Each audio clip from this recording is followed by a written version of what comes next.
Welcome to The Sound of Economics, the podcast series by Bruegel, the Brussels-based economic think tank. I'm Giuseppe Porcaro, and today we will talk about the year that is coming to a close and review the impact of what has been happening on economic policy in Europe and beyond.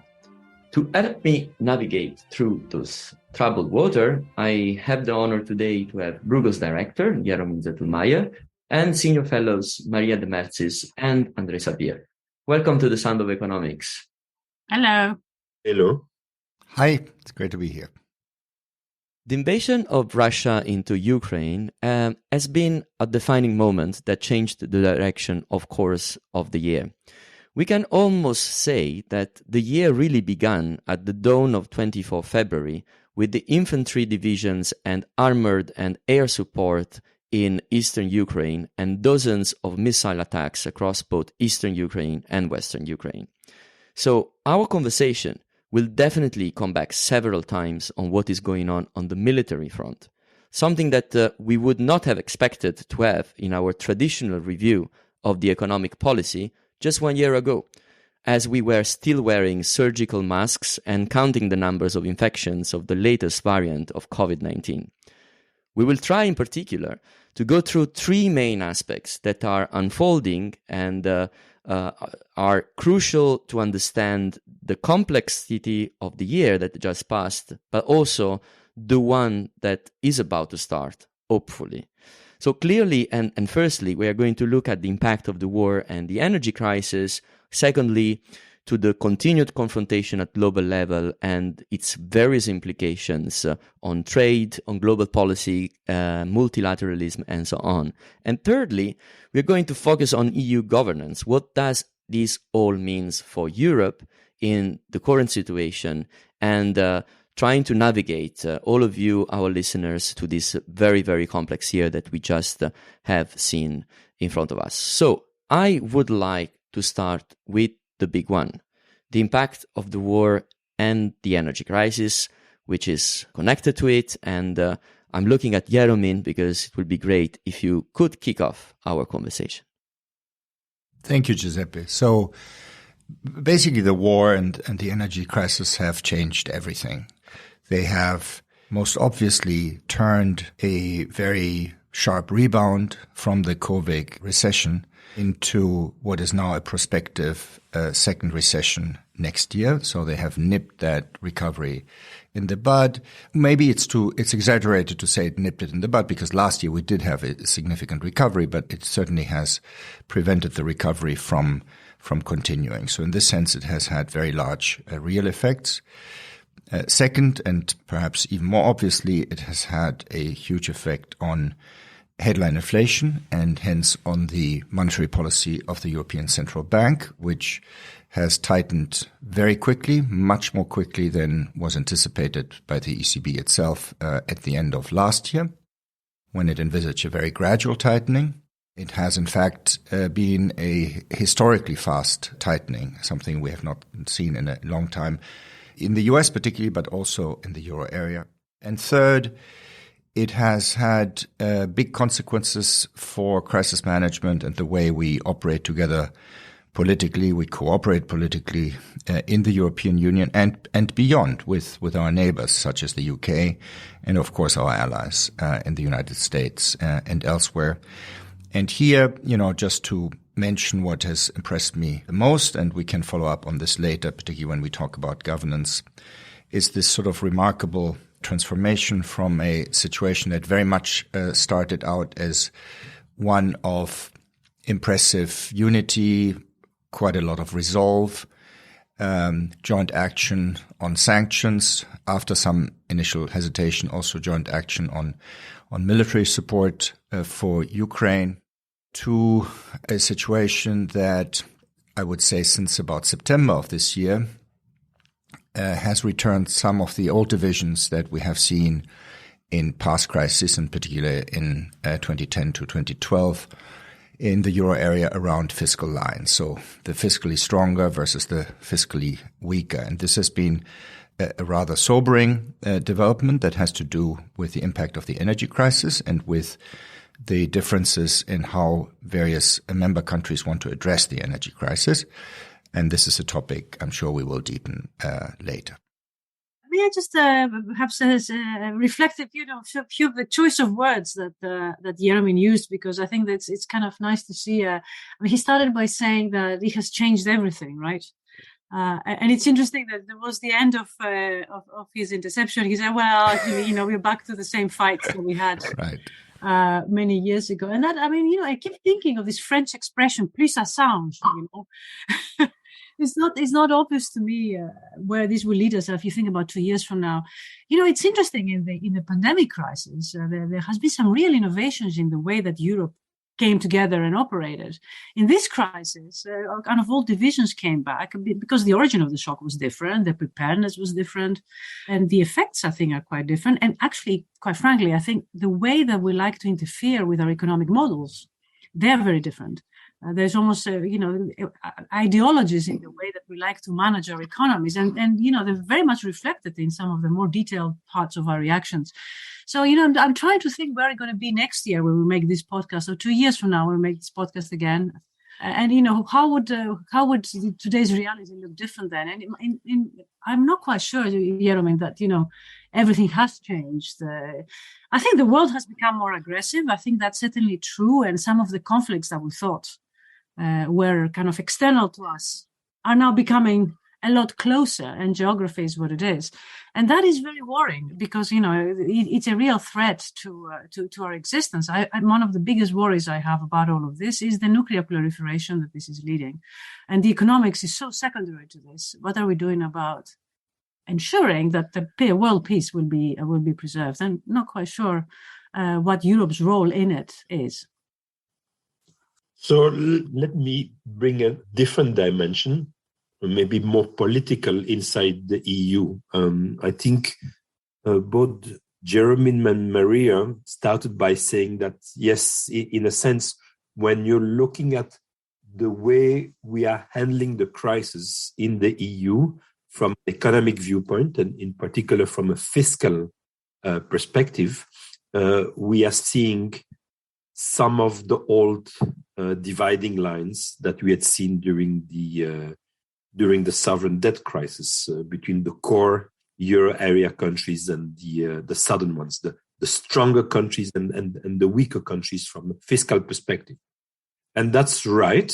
But since this is a war, and this is a war with involving Russia and Ukraine, I must say that my expectation, certainly in the spring of this year, in the weeks and the months that followed the invasion of Russia into Ukraine, I expected to see a political split within the EU, not so much then an economic, because my mind was much more on the war and on the politics of all of this. And I feared very much that there would be a very deep divide, not north-south this time, but east-west, between the East, which is both neighboring, in a sense, to Russia or to Ukraine, but also that are the former communist countries, and those that, like Poland, had been warning us for many years that there was a danger coming from an aggressive Russia, that there was a danger coming from too high gas reliance on Russia, and the Western European countries that had taken a much milder view of this, and that were also much less affected. After all, we are not the frontline states in the western part of Europe. And there was also, as one recall at the beginning, a bit of hesitation as to what should be our reaction. There was a view that in Western Europe, we were wishing for a quick war, perhaps even a quick win of Russia, but mostly a quick war. And let's get this over and get back to some kind of arrangement, as we had done in 2014. And so I thought that, gosh, the relationship within the EU, already with Poland and with Hungary, were not great. And in particular, in terms of Poland, the biggest of the Eastern countries and the one that had also a long and a very difficult history in its relationship with Russia, I thought that this would translate into a difficult relationship, even more difficult relationship with France and Germany in particular, but let's say the west of Europe. And that would translate into all kinds of difficulties, political difficulties, and then eventually economic difficulties. And that could have happened, for instance, at the European Council summit in June, when the member states had to respond to Ukraine's demand for or application to become a candidate country to the EU, that eventually went through with unanimity, with not much acrimony at all, if any. So in a sense, what could have been a very, very strong political fight inside the EU, East-West, did not materialize. Now, maybe this is yet to come. Maybe this will come in 2023. We shall see. But 2022 has not been such a bad year in terms of the political unity of the EU. And yes, there are, we are back to the old dividing line in economics. But in a sense, I personally fear less the old dividing line in economics, because we know them, they are well, we know all the elements of it. I would have feared much more this new political dividing line. Andre. Yeah, please, Jeremy. Right. So basically, better the devil we know than the devil we don't, right? But I was wondering, Andre, would you venture as far as saying who gets the credit for avoiding that new East-West division? Russia. Very simply, Russia. Right. Russia and obviously the people of Ukraine. That is, the war has been much, much more bloody than what one could have expected at the start. It's been much longer, and Russia has been much, much more aggressive, including obviously to civilians in Ukraine. And I think that's what clinched the cohesion among the people and among the leaders of Europe. Right. So it didn't give, say, Germany a chance of coming down on a different side from Poland, for example. Yeah. But interestingly, it drove a wedge between Poland and Hungary. That's also interesting. If I may add to this, that yes, you're right about that. The mind concentrates very nicely when you have a common enemy, as it were. And the truth of this is, it's a very poor motivator for unity, in my view. But okay, we'll take it. But I was very, very much surprised to see that Germany and France now are going in directions that are not easy to understand. I mean, Germany goes to China and has corporations and tries to break deals with China. Macron is now in the US talking to. It's not obvious to me. What is it? Is this Europe, or is this just the countries that are going for particular purpose? And to what purposes? Because global alliances is going to be absolutely essential. I see we have a natural segue to our second topic already. Indeed. Indeed. In fact, I was about to follow up with the question of the global landscape, because obviously we cannot separate this conversation from the global geopolitics and from what is going on. Not only looking, of course, the war is part of that bigger picture story, but there are other conversations which are going on around, obviously, the big confrontations, geopolitical confrontation between the United States and China, on the other hand, and how this is all linked with what's going on in the war in Ukraine and beyond, but also the more classic conversations around trade and what all these new geopolitical landscape means for globalization as such. And I'm looking at André on this, and perhaps you could help to sketch Obviously, this is a very complex environment. We've been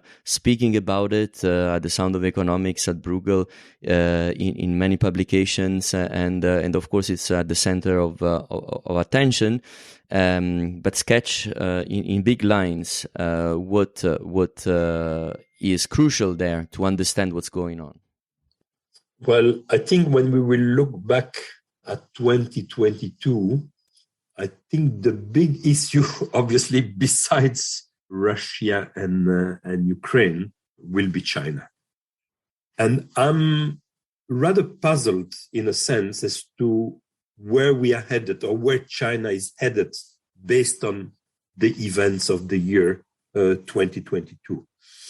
I think it could be a terrible year. It could turn out to be a terrible, terrible year. I'm talking in sort of long-term perspective for China.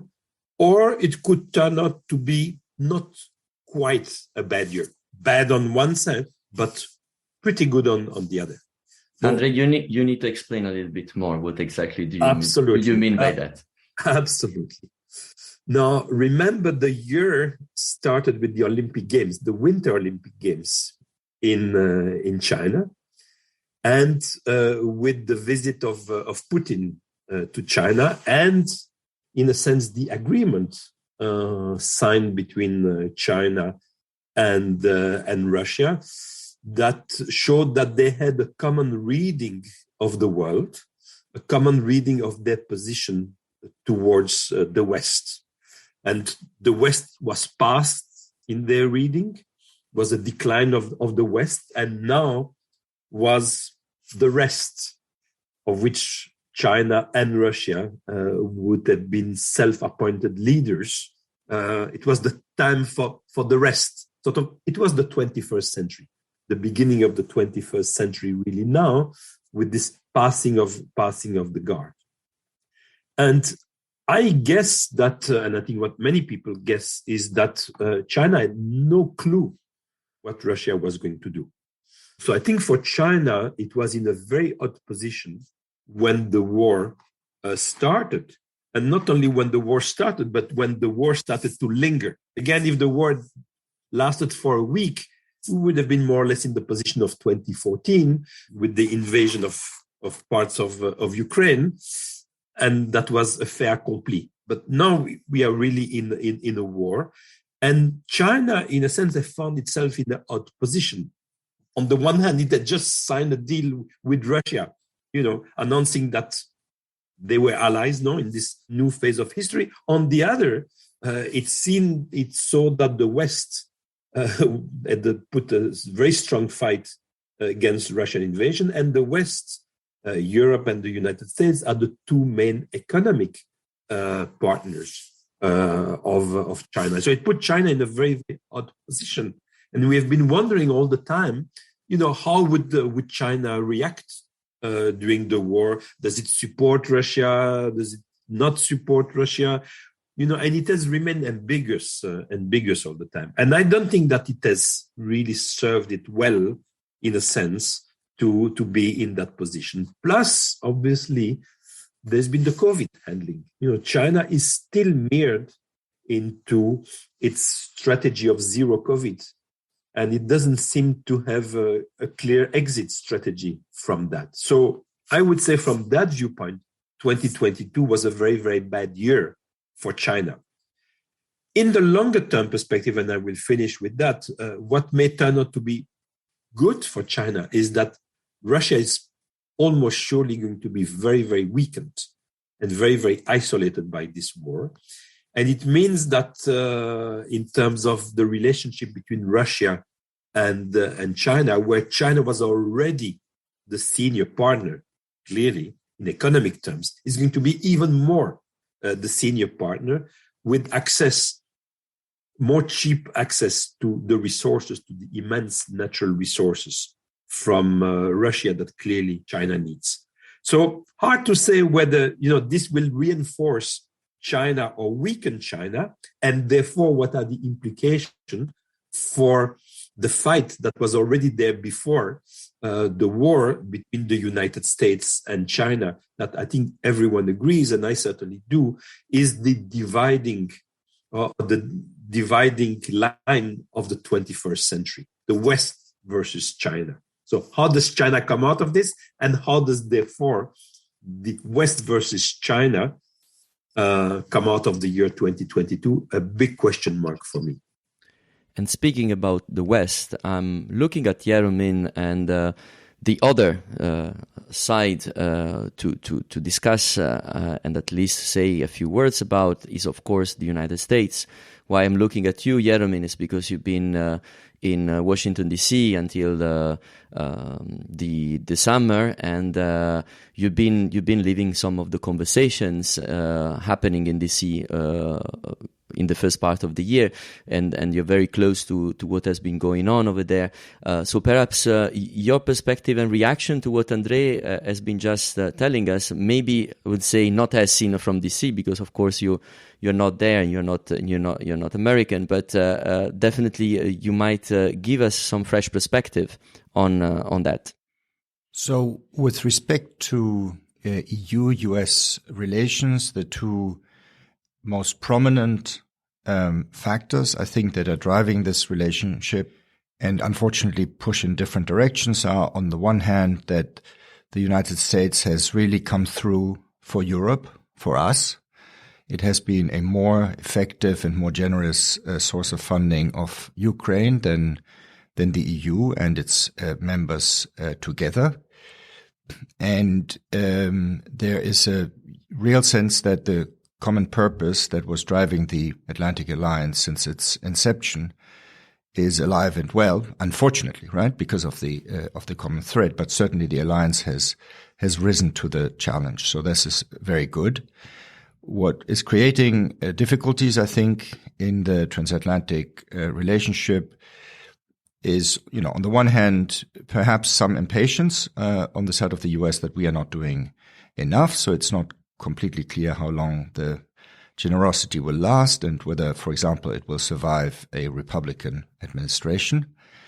But then the other thing that is causing tensions is the American approach towards climate action and the trade policy implications of that. And I would say the line of the Biden administration on trade policy in general, where, the impression one gets is that they have largely adopted the positions of the Trump administration and, if anything, layered a left-wing anti-trade flavor on top of that.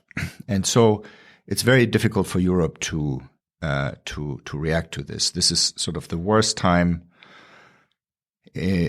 possible to have trade tensions with the US, and yet the Inflation Reduction Act has led to some of these tensions, and we will have to decide what to do about it. If I may come in, Giuseppe, just to add yet another dimension is kind of, we heard that this had not been a very good year for China from Andrea, and I think there's a very interesting perspective there. It certainly hasn't been a good year for Europe, and for all the reasons that we discussed in the first round of comments, but also for one more reason, and that is that we haven't really made any friends this year. And I worry about that because in the long term, the challenges that we have to work on require friends. If you think about the climate, of course, which is the first one we always talk about, not having friends in this respect, given that we have the ambition of having a leadership role there, is not really going to make our life easy. And one of the things I really worry about is how the energy crisis that is the result of this war has really excluded other countries from buying energy, and that is apart from the fact that it hasn't made us any popular in the rest of the world, it has actually got huge implications in terms of equality in the rest of the world, in typically very poor parts of the world.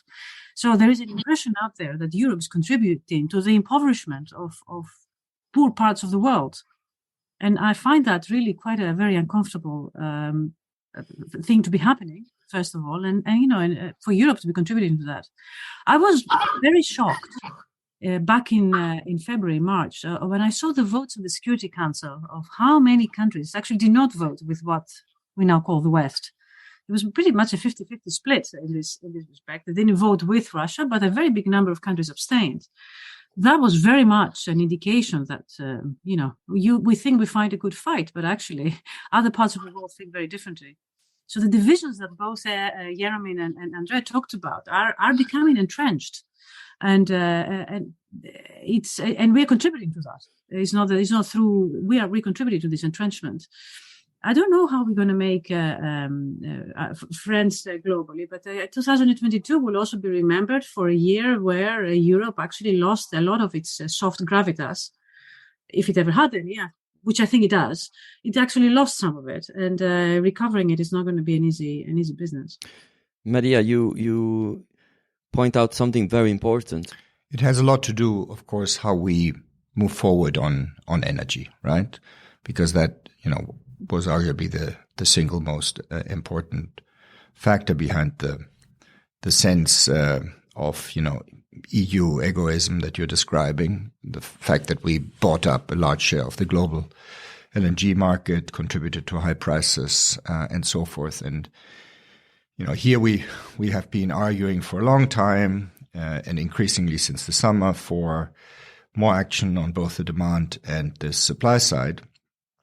And some of this action did actually take place. And thanks to that, so we had actually a reasonable response at the EU level, particularly on demand reduction, and sort of very quick action on building up LNG import capacity, even though that came with that very nasty side effect of driving up prices both internationally and particularly within the European Union.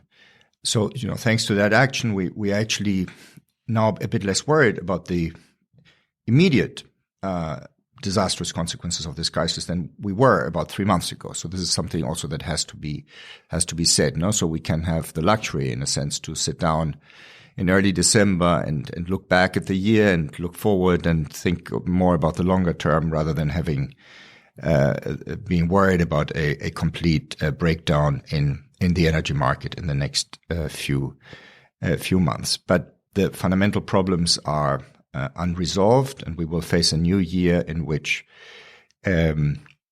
we have to rebuild storages. We have to, if possible, rely less on LNG imports for the reasons that you just stated.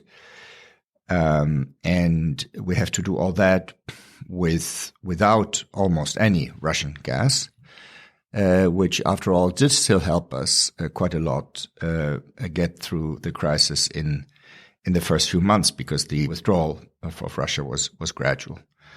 And so that's a huge challenge, which is again going to test cooperation within Europe, and that, I think, points to one important governance implication of this crisis, namely the need for a more meaningful energy union, in which the sort of thing we feared, and we are still fearing a bit, which is a breakdown of internal energy markets, is precluded by design. So I think that is one big lesson from this crisis.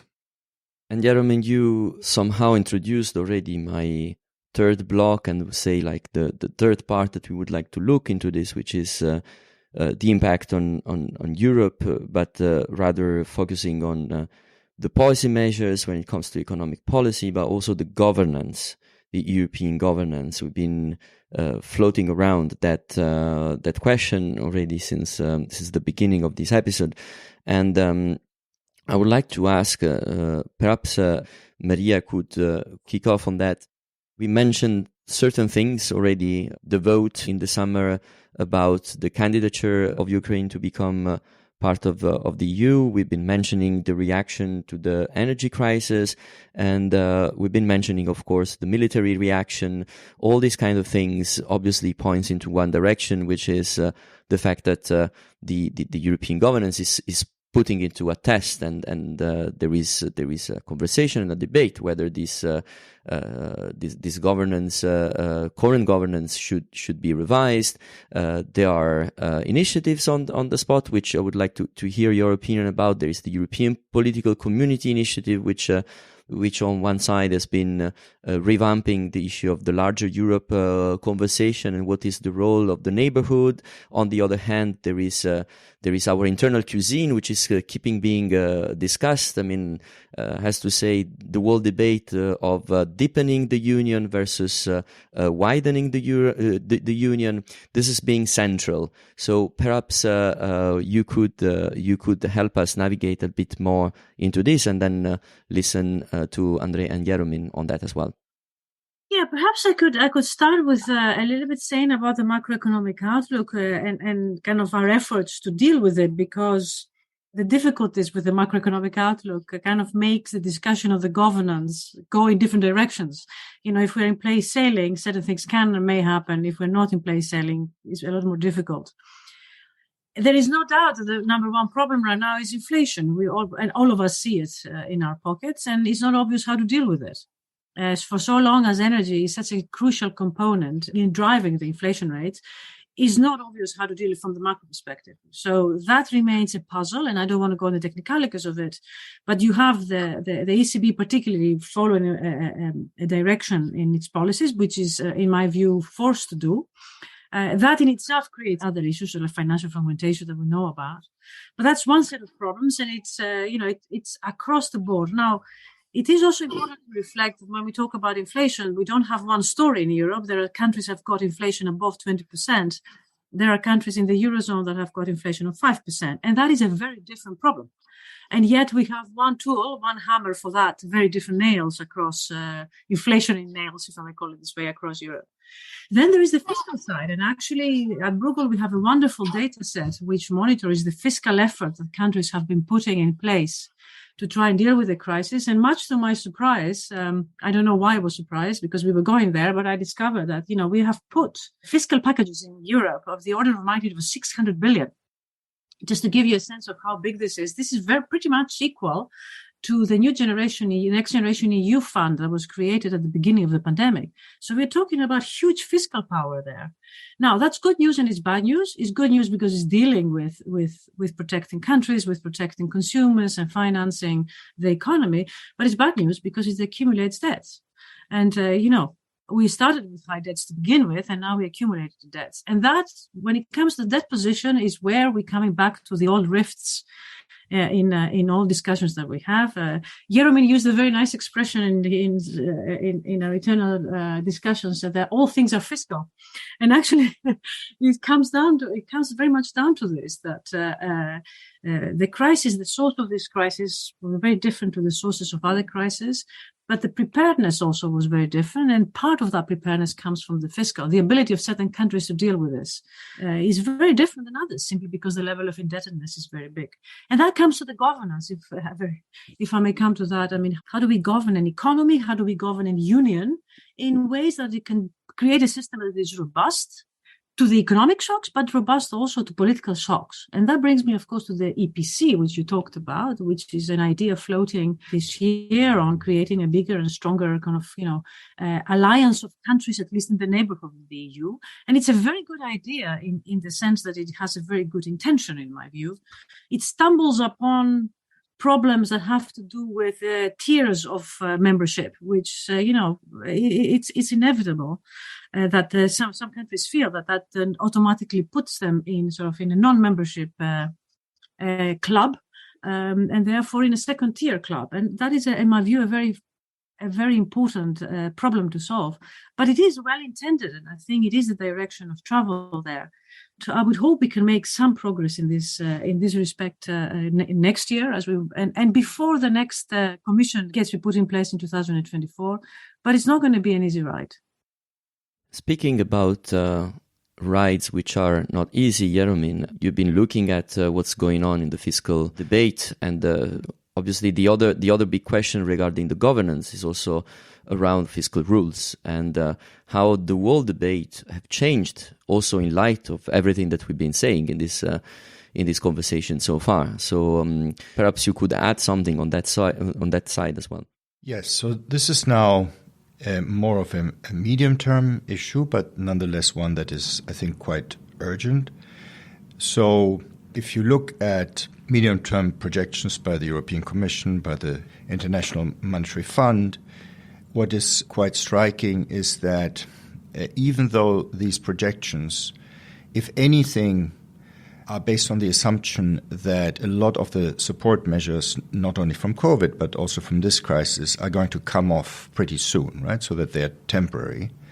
And that there will be an economic recovery, and that as a result of both primary balances, which means that the difference between taxes and non-interest expenditure, primary balances will improve. So we are going to move out of these large deficits. The sorts of deficits that an organization like the IMF is projecting 5 years out is in a whole set of EU countries, perhaps not the majority, but in a substantial subset, including some of the large countries, not really enough to stabilize the debt on a 5-year projection basis, at least not at real interest rates that are in the neighborhood of what markets are currently projecting 5 years out. So markets may perhaps be too nervous. They may sort of take the current high nominal rates as being representative of the future. It's possible that, they are too pessimistic, that real rates will come down. But I would say that, the thing that we have been fearing for a long time now, which is that we might end up with a fiscal problem in Europe if real interest rates rise, there are some real signs for this happening. And of course, this is all based on projections that, if anything, look optimistic on the ability of countries to shake off large subsidies programs. And, it may not happen because energy prices will likely stay high. It will be very difficult to reverse some of these subsidies. So I do think we have a real problem of fiscal adjustment in many Eurozone countries. That includes countries like France and Italy.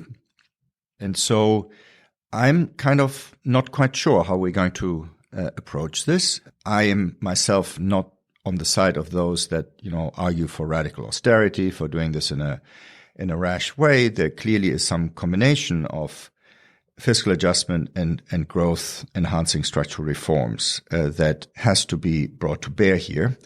And so what we do need quite desperately is a governance framework within the EU that encourages that sort of thing.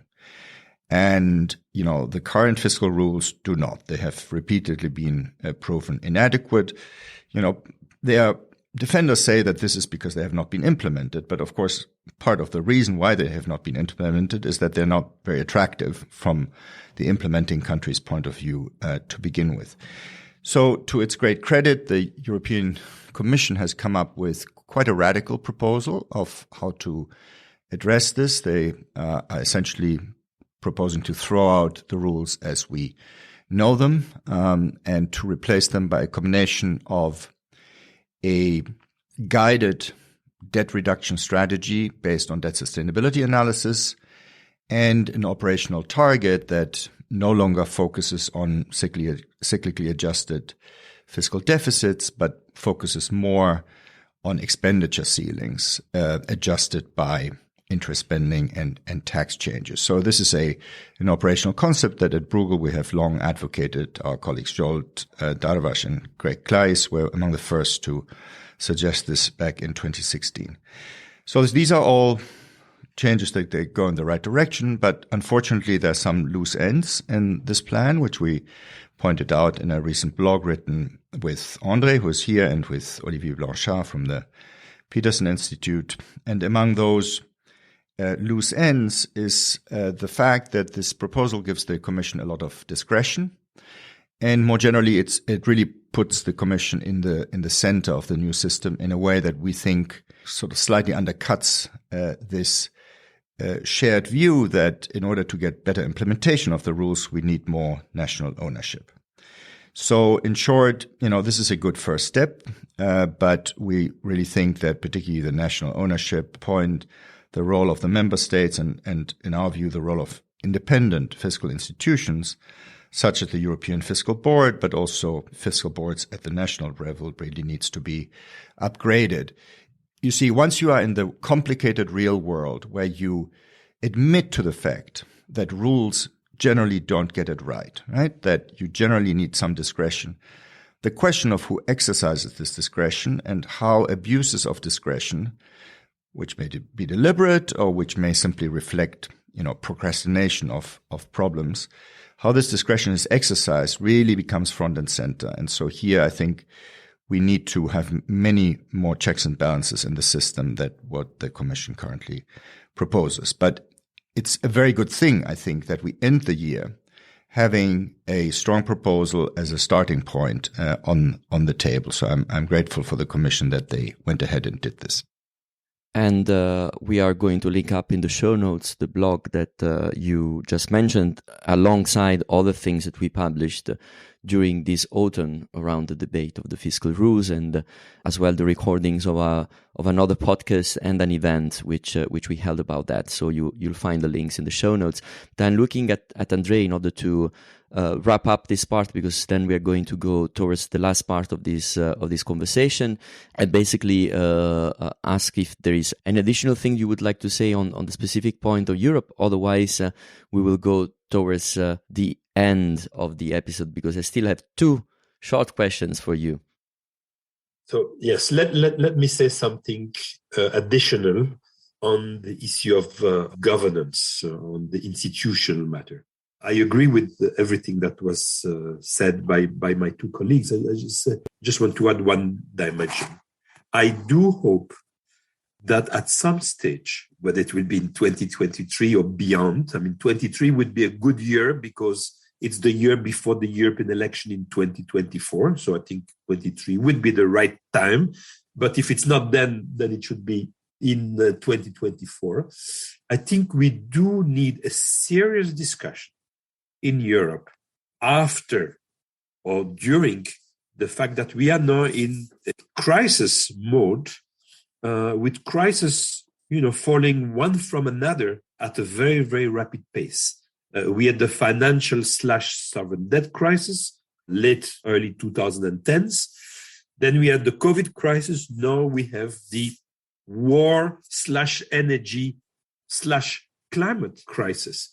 And so in this permanent crisis situation, I think we really need to ask ourselves whether our governance is fit for purpose. The answer is no. The answer is obviously no.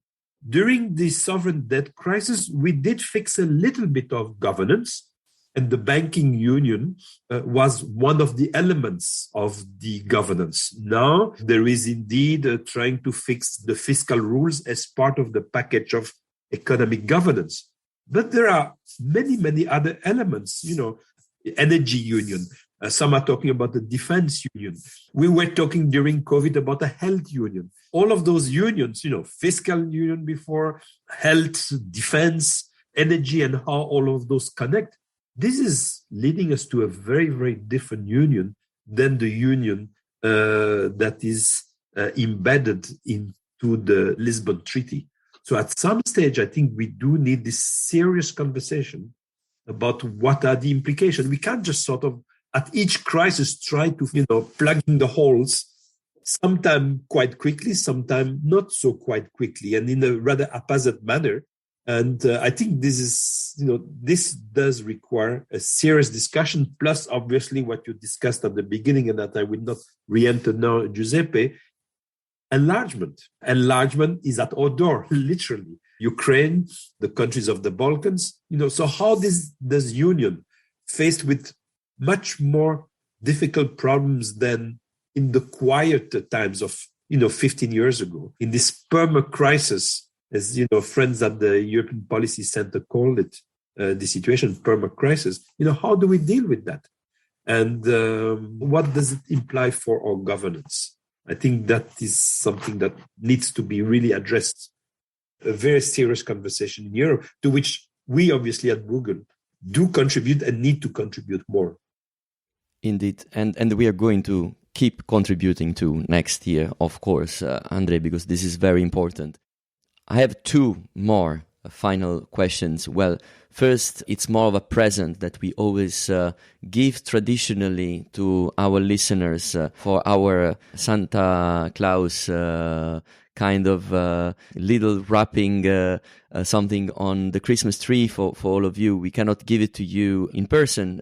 So what we do is to do it virtually. And what we do every year is to tell you a book that we've been particularly appreciating during the year and that we would like to donate to you, as I say, virtually, because we are not able to give it to you in person. And this year would like to expand the range of gifts to possibly movies or TV series, in order to have a little list that you will find in the show notes, of course. And I would like to start with Maria on that. Maria, what would you like to give as a present to our listeners this year? So thank you, Giuseppe. If I may, I want to sort of contribute on the films and series part of the Santa present, and maybe my colleagues can contribute on the books. I have read a number of interesting books, but I wanted to sort of, enlarge that with a series. There are two things I like to sort of recommend as part of kind of, your Christmas holiday festive watching. The first one is a wonderful film that came out only last week, I think, in Netflix, called The Swimmers. In fact, both of my recommendations will have to do with big crisis events. As André called the perma-crisis, there's a very interesting now artistic interpretation of crisis. The first one is called The Swimmers, and it's a film in Netflix, and it refers to the story of two Syrian sisters that crossed Turkey, crossed the Aegean, crossed the whole of Central Europe to arrive in Germany and participate in the Olympic team for the refugees. And that's basically their story. It's a story of courage, but it's also an incredible journey just to see what they had to endure. And it's an amazing thing to watch, just what human nature can actually endure. That's my first recommendation. And my second one is a little series that I watched on Flemish television, but it's an English series, and it's called This England, which comes from a Shakespearean reference to Richard II. And it is a mini-series of, I think, 5 episodes or so that describes the first 3 months of the shutdown in the UK. This is a rather controversial series because it describes very vividly the events of the shutdown, and a number of people have said this is too soon to be confronted with sort of the scenes in the hospitals and the NHS in Britain. But it also gives us a glimpse of the types of political setups that have been part of the Brexit narrative. And of course, we at Bruegel have discussed this at all, but actually to see an attempt to come from the UK side to describe all of this has been a real eye-opener in some ways. And also what's quite impressive about that, and I will finish here, is, of course, this is done under the leadership of Boris Johnson, and it is Kenneth Branagh that does, that takes the role of Boris Johnson, and he is frightfully good at being Boris Johnson, which in itself is an incredible thing. Thank you, Giuseppe, and Merry Christmas. Thank you, Maria. André, what is your present? Well, my present is partly to Maria, if she has not read the book already, and certainly to all of our listeners. It's a book that I enjoyed a lot reading, that I've not yet quite finished, actually, because it's a very, very long book. It's called, in English, I'm reading it in French, mind you. In English, it's called Nights of Plague by Orhan Pamuk. It's a historical novel. It's also partly a murder story taking place in 1900. And the plague coming to an imaginary island, Mingaria, an island located in the Ottoman Empire, one of the states of the Ottoman Empires, and an island located close to Crete, close to Cyprus, someplace there. It's imaginary. And it's an island that is inhabited by a population which is half Muslim and the other half is Greek Orthodox. It's an island where there are lots of conflicts of an ethnic, religious nature.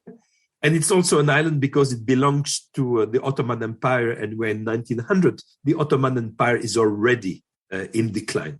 And against this background of this ethnic and religious conflict and declining empire comes the plague. And this is a story about how the island and the empire handles this local community, but also the empire handles the crisis. And to spice it up, there is a crime that takes place, and so it's also, in a sense, a murder story, a detective story. But it's absolutely beautifully written, and I really enjoyed a great deal. As I say, I've not yet come to the end, so I'm almost at the end, but not quite. So I'm hoping to finish it certainly before the end of this year, and I recommend it warmly. Thank you, André. This is fascinating. Definitely, I'm very intrigued by this book because I want to end with Jeromin. I will tell my book first, which is of a different nature. It's a non-fiction, and it's something that might be seen a little bit far from what we've been discussing so far here at the Sound of Economics, but actually I think that could be very much related. The book is called How to Be Animal by Melanie Challenger from Penguin, and it's a book about the remarkable story of what it means to be human. Because basically it poses this question that humans are the most inquisitive, emotionally imaginative, aggressive, and baffling animals on the planet, but we are also the animal that does not think it is an animal. And by asking these questions at the crossroad between anthropology, biology, she's also trying to answer to questions which are related to economics, to the future of the interaction between the human and the machine, and much more. And after all, is a very good book to reconnect with ourselves. So this is my recommendation for this year Christmas tree. Jeromin.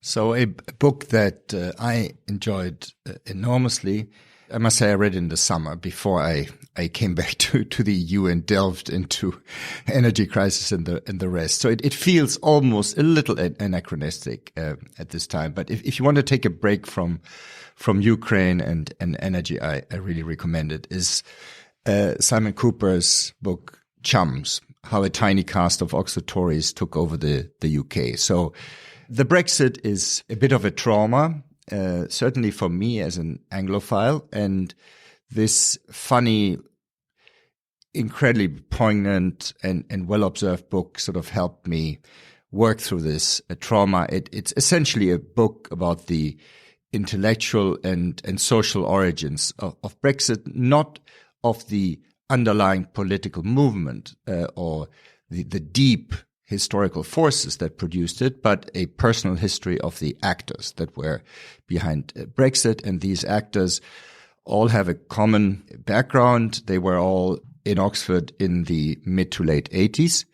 And as it turns out, I was also myself briefly in Oxford at that time. So I was in a completely different world, but I was a member of the Oxford Union, and as far as I know, I still am, because once you get in, you're supposed to be it for life. So I saw this a little bit from the outside, but this is just an incredibly funny and well-characterized sociology of a particular group that then went on to do the things that it did.